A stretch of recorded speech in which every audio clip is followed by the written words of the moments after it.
You good? Cool bean. Okay. Are we off to go? Ready to rumble? Cool. Started already. So what do? Do we present each other? Do we? I represent you and you represent me. Let's do that. Let's do that. Hey guys, this is Sylve. What's up? Sylve is a ZK aficionado, a generalist, someone who is able to gather communities as well as talk technical, talk vision, and a builder, multi-founder, long-term blockchain revolutionary. And yeah, that's it. That's good. This is Eliaz, co-founder of Kakarot, the ZK EVM based on Cairo. So we've known each other for a long time now, I think. Like, how long has it been? 2-3 years? 2-3 years, yeah. I think it's a fun story of how we actually met, because I think I'm part of the reasons you're working on Kakarot now. I think so. Because originally, I mean, we were both part of the Starnet ecosystem, and there was like this tiny little project that was started called unedited, which was someone at Starkware said, "Oh, it would be really fun. I think we could like rebuild the EVM in Cairo, and I don't think that would be like too difficult." Yeah, I think I started this way, and then I organized the Hacker House in Lisbon, and then. You organized this one? Yeah, I did. Then definitely. Yeah, that's how I got into ZK actually. Yeah, because you were still working. Yeah, I was working as a dev in Paris, mostly in Web 2, in like serverless, AWS technologies. And then I was really interested in blockchain for a long time, and I kept telling my employer that we should do ZK blockchain. And at some point, Grégoire, Greg from Unidas, I told my employer, guys, there's a hacker house in Lisbon, you should send someone. And then they sent me, and I met you guys, and I met the Kakarot team, and I had the emoted team, and I joined. Yeah, and you resigned like pretty quickly after that, I think. Yep. Dark path. What is it again? Backstory. The backstory. Yeah, villain backstory. Dude, such is life. How has life been treating you since? So the fun thing is, like, we share an office, so we work together basically all the time. Yeah, we've been working alongside each other, and I think it's been very fun because we don't work on the same things. So you are now building an L1, if I'm correct. Yep. But L1 I think is not so important to say. I think it's more economic zone that uses ZK to acquire verifiability, and then cool apps to like create value for customers, I would say. It's simple for you folks. I mean, in the beginning, you guys were very beginning. You guys were like really trying to like bring the EVM onto Starknet specifically. And now I think you've positioned yourself more as a proving engine for EVM, like multi-generalist. Yeah, funnily enough, so when we started, we wanted to build an EVM that was provable, and then back then we knew that in the far away future this could be applied to Ethereum L1. Like we would prove Ethereum L1. We were saying this in 2022, but it felt like it was too early. So we thought, what a nice first step would be to deploy an EVM on Starknet, because we saw Aurora, we saw Neon, and we thought it was a good idea. Turns out the learning is that interoperability is way harder than ZK proving. And like compatibility is a nightmare that never ends. But we finished it, we went to testnet, and we paused the mainnet for performance reasons. And so we said, okay, let's go back to the basics, like the original vision, which was to prove Ethereum. And now I think we're in the golden era of ZK. It's still pretty insane because like we both arrived on Starknet. We arrived in like in 21. Like I think Lancelot was one of the earliest Cairo dev overall, and it's pretty funny to see how it evolved. Like especially the domain-specific languages for ZK. Because in the beginning for Starkware specifically it was more like, okay, we built Cairo and it's supposed to be a smart contract language, but it very quickly, I mean, some of the best teams that we saw in the ecosystem were trying to like use Cairo but not necessarily Starknet all the time. Look at like Dojo. Like basically I remember it was during the first Starknet hackathon in April 22. I was sending DMs to the Starkware team about, is it possible to prove Cairo on my laptop and just send a proof client-side proving then became a big narrative. Exactly. And so very early on we were already trying to like push the boundaries of what we could do. It's like, you can do that, just execute the code on Starknet. Like, that's not what I'm asking. I want to do client-side things. Just That's why run I'm- Stone. Yeah, just use Stone. It's like and then Stone like took another year or two. Yeah. I'm very very bullish about Stu, for example. Yeah, I too. Like the Nexus team is building something with Who? Nexus, the ZK VM. Ah, yeah. They're working on Stu? They're using it at the back end, yeah. Actually? Yeah, And what's the VM they're implementing on it? because the first one that they built, I think, was like folding based. So it's really good to delegate proof to like multiple operators. But Stu is just very fast. But they're implementing RISC-V on Stu? Yeah, exactly. Wow. Well, that's pretty good. That's pretty good. I'm pretty bullish about this. Yeah, me too. And that's why I'm like in this idea of always doing things like, because there's been so much, and you guys are also on that front, like so much research and capital and work poured into proving blockchains, which leads you to like server-side proving. And at this point, I mean, we've got Norbert over there also. I mean, you guys are all doing like server-side proving because that's really where the demand currently comes from, and that was basically proving Ethereum, like scaling blockchains. That was the main usage for ZK. And initially we started with ZK with privacy, now it's scaling, but I still feel that we haven't pushed too much into, can you use ZK for accessibility? Can you use ZK to onboard users and just build application with them rather than just scale existing things? Like, I'm still not over the what fact. do you mean? For example, the thing that really interests me, and like in the previous life, like we built an NFT business, and we very quickly realized that we were constrained by blockchain.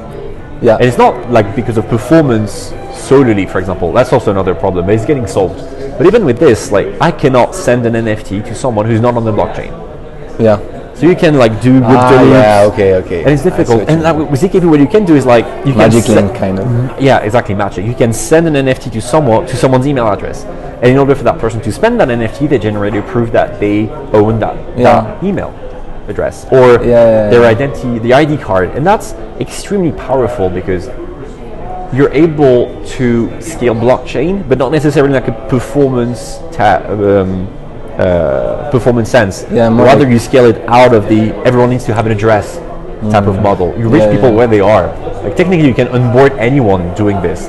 I think that's extremely powerful. That was kind of the same revolution in payments when we stopped sending payments to like a long bank account number, but to your just your phone number. Yeah, and you could just prove that you own this phone number by just replying to the text. Absolutely. And yeah, so it's kind of like on-chain UX by tapping into whatever. I think maybe it was Vitalik who said it's a lot to do with credentials. I agree. Like, how can you prove that you are what you say you are? And on a digital space, you can't really do it so well. Maybe with OAuth, and that's the best we got today.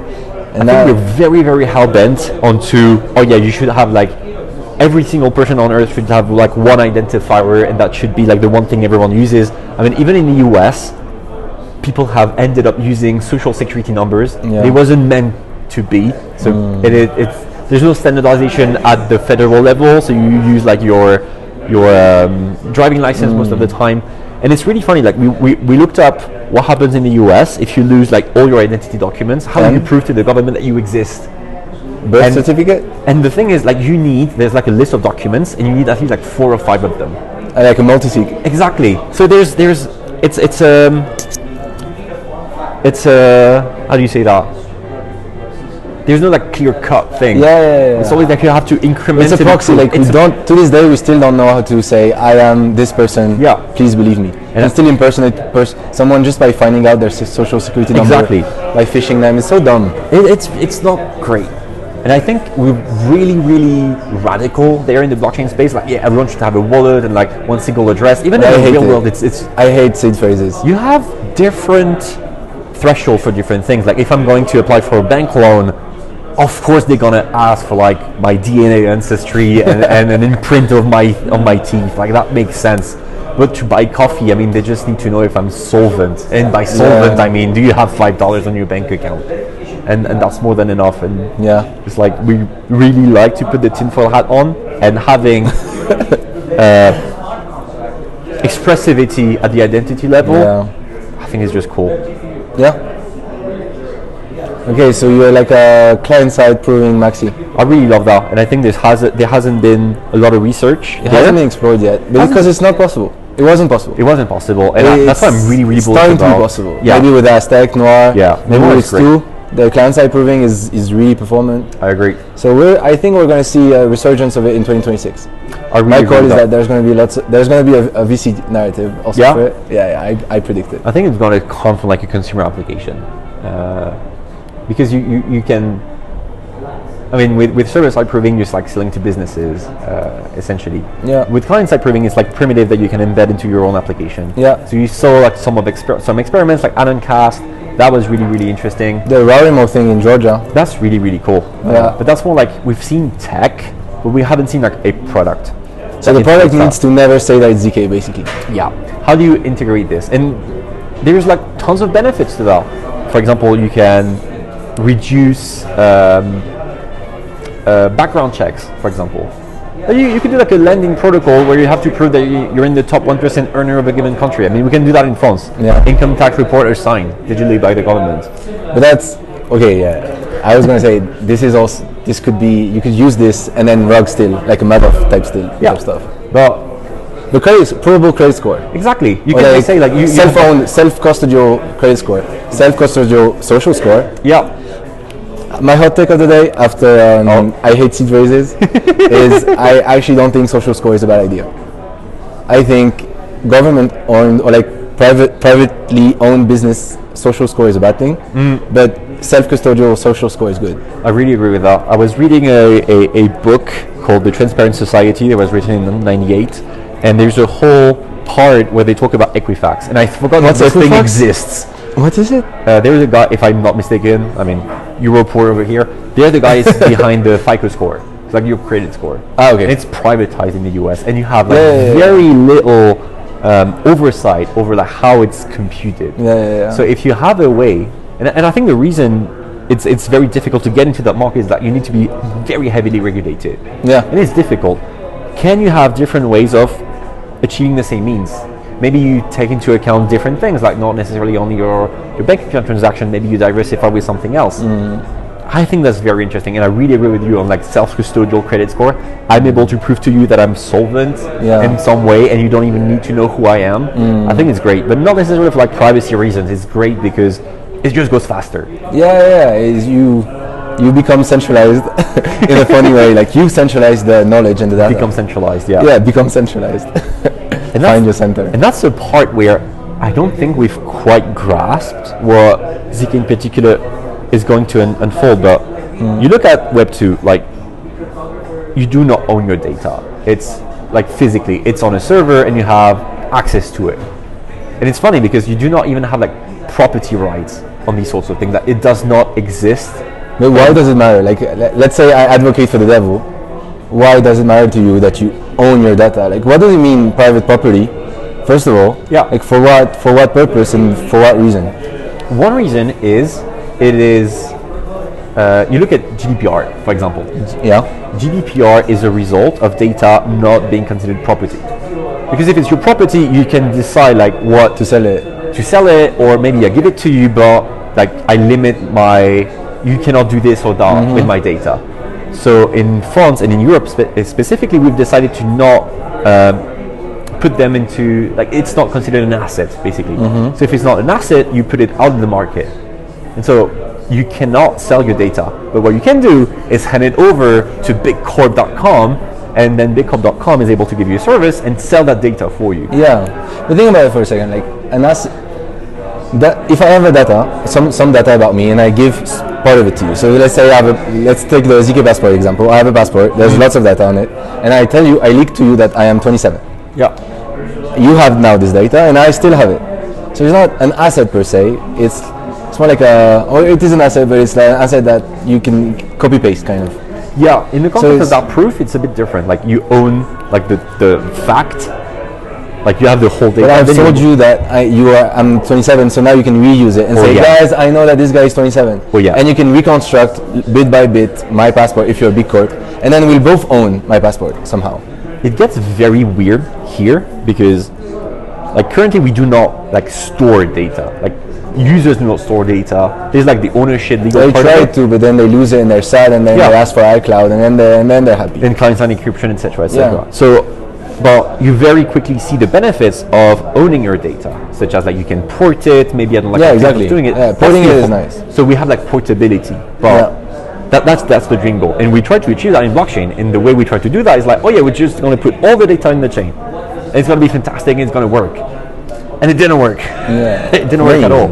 Because blockchains didn't scale. And second, some data cannot be held in public. Like some of it has to be private. And most should not be held in public, probably. I really agree with that.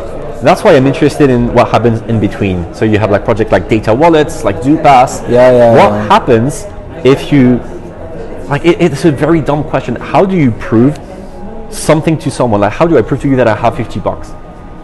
It's a very, very dumb question when you think about it, but it's still very difficult. Either I like sign a message and show you my address on the chain, and you're like, okay, I can check your balance, or we both log in.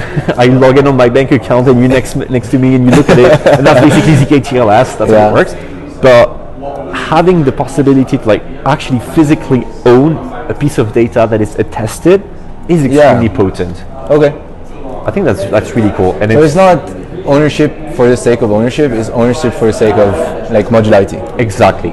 Okay, then I agree. I think there's like tons of things to look at there. Yeah, but we just don't have the affordances yet.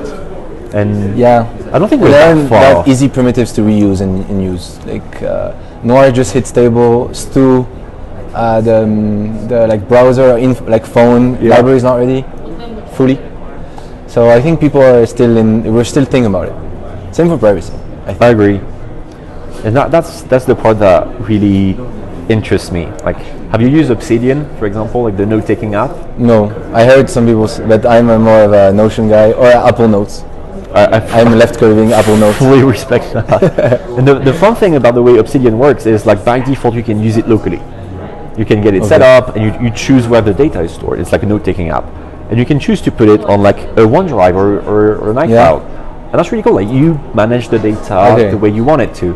But then they have like, exactly, it's sovereign. But it's just faster to do it this way. And then if you want to have sync and you want to think about backups, you can pay $5 a month to have it stored somewhere. Okay.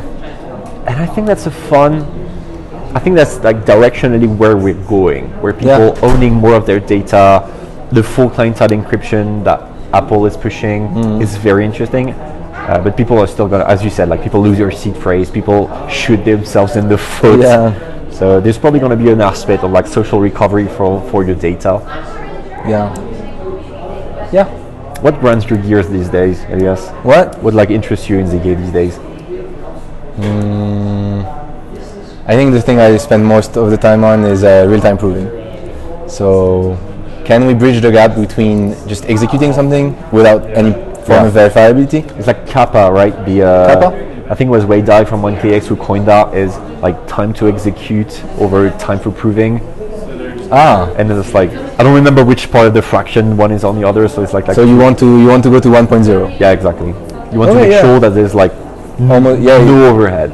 I kind of think about it as like streaming proofs. Because when you think about blockchain, it's like streaming transactions, or it's like a big ledger that always grows, and you need to catch up with it. So it's like you're streaming. How fast do you think we're gonna get there? Like to the one kappa? One kappa. Like full time proving. Genuinely, I don't know. I don't know enough about hardware to know if hardware acceleration is gonna land to a point where it is nicer than just stacking GPUs together. I also wonder if stacking GPUs together is the right way to go. Like, just Resilient is really fast. Guys, we can prove an Ethereum block in 30 seconds, and the ratio is 100 GPU per second. Okay. Yeah, we need like some more like factors into that kappa calculation. It's like over the number of GPUs you're using. Megahertz per GPU. That's actually a fairly good measure. Like we should actually incorporate this in the benchmarks. I think it's not publicly shared, but I think that's the main thing. And also we've been building for 2 years, and at this point I'm also excited for like what is something that people actually need. And so it appears to me that real-time proving is something that protocols need. So that I'm excited about. I just want to go to prod at this point. Please, guys. Looking for the ever elusive actual ZK app that reaches mainstream adoption. That's gonna like we've got all that proving power. Like, where's the demand? Yeah, I think there's at least for protocol proving there's demand, so that's nice. And then for client-side proving there will be demand, so that I'm not worried about. Like, can ZK bring value? I'm not worried. But things move fast and things move slow in a weird way. Like blockchain, there's an announcement every other day. But then to make an announcement, like be incarnate, you need 2 years, I feel. Yeah. I think that's part of the reason people have been feeling a bit like pessimistic currently. It's like, I've been using the term stagflation, which is what happened in the 70s. You were not supposed to have high inflation and high unemployment. And in crypto right now, it's like prices are still like super high, but sentiment is weirdly low. Yeah. And there's a weird, I really attribute that to, there's not like next clear milestone overall. There was like, I saw your tweet the other day. Is this true? I really think so, because the last cycle was built on L2s. And now L2s are in prod. I mean, you're in the ZK EVM space. Like, you've seen like the capital expenditures to build ZK EVMs, and I mean, you guys are basically speed running everyone else by not building circuits yourselves. And I think that was the right approach. L2s are in prod, they work, and it feels like we didn't move the needle like enough. Like it's a difference in degree, but not in kind. We did onboard a lot more people, but it's like, have we reached escape velocity? I don't think we're quite there yet. And we can't really like point to something that says, oh, that's like the one big thing that's going to unlock everything. Maybe it's like. But did the merge truly, like, was the merge truly this, or was it more like a shelling point? I think it was more of a shelling point. That's my feeling. Because changing consensus doesn't change, like it changed things on the long term, maybe like inflation rate. Or you can answer like your energy consumption. You can always like. It was actually a good thing, because at least I can look at like talk with my friends and they stop like, oh, you're killing the planet. So that was a good thing. Actually, only Bitcoin does. Only Bitcoin does now. Yeah. So that was, but I feel this weird sentiment. Like there's something like in Hamlet. There's something rotten in the Kingdom of Denmark. There's a weird sentiment right now in the blockchain space. Like I feel it as well, but I don't know. Is it because everyone has gotten to a point where they have the attention span of like not attention span, but we expect things to change every 2 months, but maybe we've gotten too high on this, like, I don't know, things move fast. I really think we're not like hard enough on ourselves. It's a 17-year-old industry, like, come on. But ZK, like, I agree with ZK, but ZK is different. That's the part. Stable coins are like moving fast. I find it very cool. Like ZK is like the part that is moving very fast, and that's like, it's great. Like you see, it's still accelerating. Yeah, and that's fantastic. That's a great. So you're saying overall in the ETH ecosystem? I mean, that's my. I mean, I wouldn't be doing what I'm doing if I didn't feel that. Expectations were too high, and we thought once we have the tech, the apps will flow, and now we realize that. Yeah, it's just not enough. For all the tech we have, it's like it's still. But would you argue that there are that many apps, even in Web 2, that are nice? Maybe the. I mean, how many users do we have in Web 3 overall? Like, it's not bigger than Instagram. True, but when I was thinking about it, why would you build Instagram on Web 3? Like, I agree. It's more like there's something that we've been thinking about internally, which is we usually compare like growth of blockchain to growth of the internet. It's like, oh, it's growing as fast as the internet. Yeah. I don't think we should settle for this. Like, we're built on the internet. Like, we can reuse a whole bunch of this. Why are we not growing like TikTok? Why are we not growing a lot faster? Why are we on the same path but like 30 years behind the internet? It should be growing much faster. Yeah. And I genuinely think it's a matter of we still don't have the right. It's a combination of we don't have the right tech, and most of the stuff that we put into the blockchain engine is still, there's very few things that people care about. Like stablecoins are fantastic. I fully agree with you on that. But there's like a whole bunch of other data we can compute over in a decentralized setting that we still haven't ported over. And I think that's like where ZK can really bridge the gap. Yeah. With ZK TLS and everything else. I mean, TEs? Yeah, I'm extremely bullish about TEs. Like we had a really good idea recently, small shell. Small. Have you used like NPM packages or ROS crates? Have I used? Yeah. And it's really useful. It's like a domain name, basically. You register one of them, like you get them. It's very easy to download. Yeah. Very easy. The one part we realized is we were trying to get like a boss crate name, and we realized that there's no market for this. We had to track the person down. I had to harass fucking colleague. I'm gonna register Hyle.js and Hyle.rs, and then I'm gonna blackmail you over the. And the cool thing that you could do here is you can create a market on top of that. Yeah. And there's no one is servicing this. So you're saying blockchain could be a tech for creating permissionless markets for anything and everything? Yeah, absolutely. Yeah, pretty much. And I mean, you come back to like the original vision of like a disintermediation of sorts. Yeah. And TEs here are very useful because you only need a TE to be up for like 20 seconds. You just give your credentials to the TE. TE like swaps your credential with the email address of like the buyer. I forgot the password, and that's it.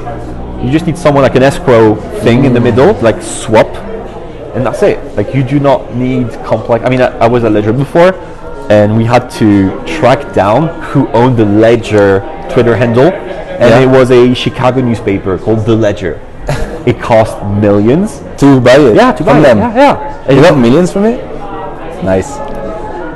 And so I think there's like the end tail of these sorts of things. You could like buy Twitter handles the same way. I would like to buy the Sylve handle, but no one's doing it like right now. I'd like to bid. And there's a whole. You can create markets. Yeah, I agree with this. And so far we've created markets, and we have like a great engine. Like DeFi works really well, but it's working on like stable coins and protocol coins.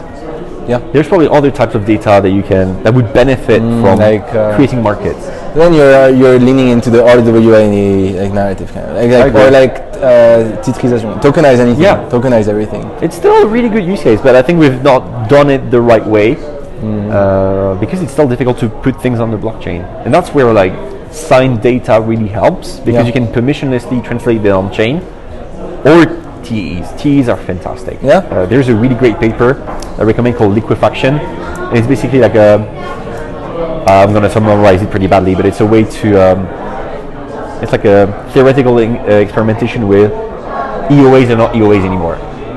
Okay. Because with TEs you can just trade them. So SVTs do not work. Anything that is like tied to one single private key can be sold or rented out with TEs because it makes like a strong commitment that is going to like give it back to you or sell it to you. And that's really, you cannot do that with blockchains or just. I don't get it. You have a seed phrase, you have an EOA, and I want to give it to you. For example, you want to sell your Twitter account. Yeah. It's not trivial. No. You need like an escrow system in the middle that's going to like, you're going to give the credential to the server and it's going to give it back. TEs give you a really, really good credential at a fairly low price. You just need a server to be up for like a couple minutes for the swap to happen. That's really interesting. And that's why do you need a TE though? Because if you do it with a server, it means you need like a company behind it to administrate the servers. You need the company to be trusted, etc., etc. And for the company to do it, there needs to be a big enough market, basically. Okay. TEs are a good way for like you just need trust for a small amount of time. Okay. You can just spin them up like very quickly. So I think that's, I'm pretty bullish on that front. Okay. What do you think about ZKTLS? 2 minutes. Oh, we got 2 minutes left, damn. Time flies by. Damn, okay. ZKTLS, honestly, I don't know. I wish you wouldn't need third party. Otherwise, I think it's pretty cool. I agree. I think it's a great first step. I don't know if you've looked at like the history of open banking in Europe, but like when you wanted to do like a bank aggregation thing, you have like 3 bank accounts. You want to have everything in the same app. Yeah. You had to give your credentials to an aggregator, and the aggregator would scrape your data, and so the banks and the aggregator were just playing whack-a-mole because they were essentially like scraping their websites. And they didn't want it. They wanted their users to use their website. Okay. And you're giving your credentials to your own bank account, and someone's reading it. Okay. Exactly. And that's mayhem.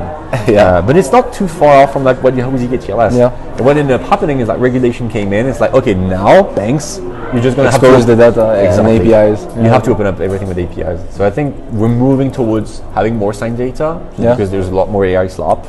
It's just going to be easier this way. pretty bullish on everything signed. I know we talked about it in the office. I think that's like the word of the. I'm very, very bullish about everything signed. ZK everything is another way to say sign everything. Yeah. But if you sign everything, you need to compose everything, and then ZK is the glue. Is the glue that glues everything together. Exactly. Currently, we just sign things because to make it more secure. We sometimes sign things. Exactly. Some things. To the best, like sometimes. Exactly. Like, hardly ever. Yeah, just like biometrics, ID cards, etc. But now we're gonna be able to it's like landlines or for phone lines for the internet. Now we're gonna be able to piggyback on these signatures to do other stuff with it. Yeah. But that's just exciting. So the word of the end. Sign everything. Sign everything. Bye guys.